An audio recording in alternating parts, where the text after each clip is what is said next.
TDS जो विशिष्ट शिक्षक और बीपीएससी शिक्षक जो भरना है टीडीएस फॉर्म, तो उसके लिए जो आपका जो भराएगा वो आपका इनकम स्टेटमेंट इस तरह से दिया गया है।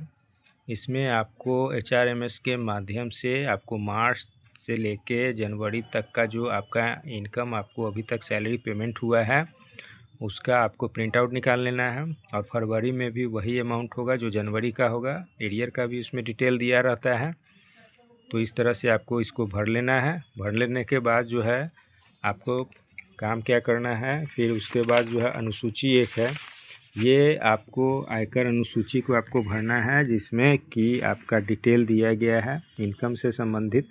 तो वेतन का यहाँ पर दिया जा रहा है, डीए दिया जा रहा है, हाउस रेंट है, मेडिकल है और एरियर का अमाउंट है। ग्रॉस हो गया, ग्रॉस अमाउंट यहाँ हो गया। डिडक्शन वाला अमाउंट हो गया जो 75,000 आपको गवर्नमेंट की तरफ से है स्टैंडर्ड डिडक्शन। 1,000 प्रोफेशनल टैक्स जो सितंबर मंथ में कटा होगा उसको घटा देना है। हटाने के बाद जो अमाउंट आपका यहाँ पर जो बच गया इसी पर आपको टीडीएस लगना है। तो यहाँ पर आपका इसको राउंड ऑफ फिगर में कर लेना है। अगर एक यहाँ आ रहा है तो इसको 70 के नियरेस्ट आपको करके उसके साथ साथ आपको यहाँ पर उसका अमाउंट लिख देना है। टोटल आपका स्टैंडर्ड डिडक्शन घटाने के बाद 4 लाख तक तो कोई आपको इनकम टैक्स नहीं लगेगा।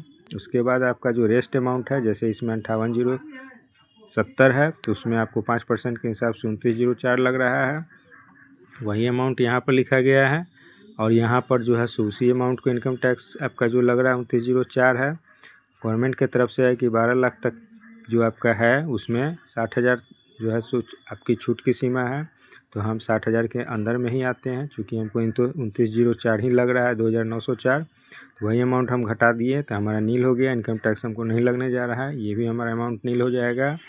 इसके साथ साथ आपको एक टीडीएस फॉर्म तब लास्ट में ये भरना है। वित्तीय वर्ष आपका यहाँ पर 2026-27 ये असेसमेंट ईयर है, 2026-27 हो जाएगा। और यहाँ फाइनेंशियल पीरियड जो होता है वो चूँकि मार्च 25 से फरवरी 26 तक होता है। यहाँ आपका नाम होगा, एक्सक्लूसिव टीचर होगा, जिस आप वर्ग से हैं 1 to 5 के हैं तो 1 to 5, 6 to 8 हैं तो 6 to 8 यहाँ लिखिएगा।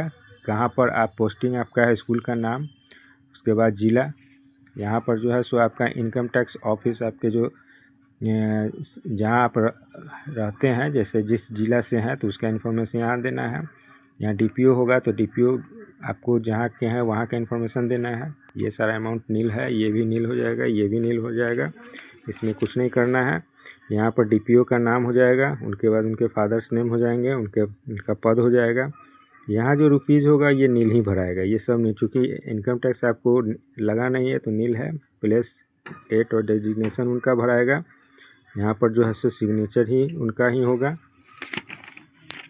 और आपका जो है यहाँ पर इस पार्ट में जब आएंगे पार्ट बी में, तो यहाँ पर ग्रॉस सैलरी आपको लिखना है, जिसमें आपका पीए हो गया, डीए हो गया, हाउस रेंट हो गया, मेडिकल हो गया, ये उसका जोड़ यहाँ पर है। इसका वो अमाउंट यहाँ हो जाएगा, ये वही अमाउंट यहाँ आएगा।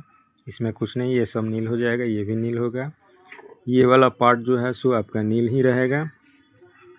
इसमें आपका जो ग्रॉस जो ऊपर वाला पार्ट है वही अमाउंट यहाँ पर भराएगा। जो ऊपर का यहाँ पर है, यहाँ पर वही चीज़ यहाँ पर आ जाएगा। स्टैंडर्ड डिडक्शन आपका 75,000 छूट है तो 75,000, ये नील है। प्रोफेशनल टैक्स 1,000, इसका जोड़ इसका और इसका जोड़ 76,000 हो जाएगा। घटने के बाद ये अमाउंट इसमें से घट जाएगा तो ये अमाउंट यहाँ पर आ गया 458,071। ये नील है, ये भी नील हो गया, ये भी नील, 458,071 जो ये अमाउंट है ये यहाँ आ जाएगा। इसके बाद इस पार्ट में आएंगे, ये पूरा नील है, ये पूरा नील होगा, ये भी नील होगा। ये अमाउंट आपका यहाँ तक जो है 11 कॉलम, ये भी आपका जो है सो माने सीरियल नंबर नील हो जाएगा। ये आपका जो है टोटल टैक्सेबल इनकम 9-11 जो दिया गया है, तो टैक्सेबल इनकम को हमारा कितना होता है 458,071 हुआ। घटने का ग्रॉस में से जो घटा दिया स्टैंडर्ड डिडक्शन और प्रोफेशनल टैक्स, उसके रेस्ट अमाउंट यही है। इनकम टैक्स 29,04 लगा। हमको छूट की जो सीमा दिया गया है 60,000 तक है, जो पीछे हम बताए थे। और ये हमको सारा नील हो जाएगा, क्योंकि हमको कुछ लगने नहीं जा रहा है। यहाँ पर जो है सो डीपीओ का नाम होगा, उनका जो है सो फादर्स नेम होगा, उनका जो है डेजिग्नेशन हो जाएगा। प्लेस, डेट और डेजिग्नेशन यहाँ लिख देना है। यहाँ पर भी सिग्नेचर होगा। एक ज़्यादा इसके बाद कुछ करना है नहीं।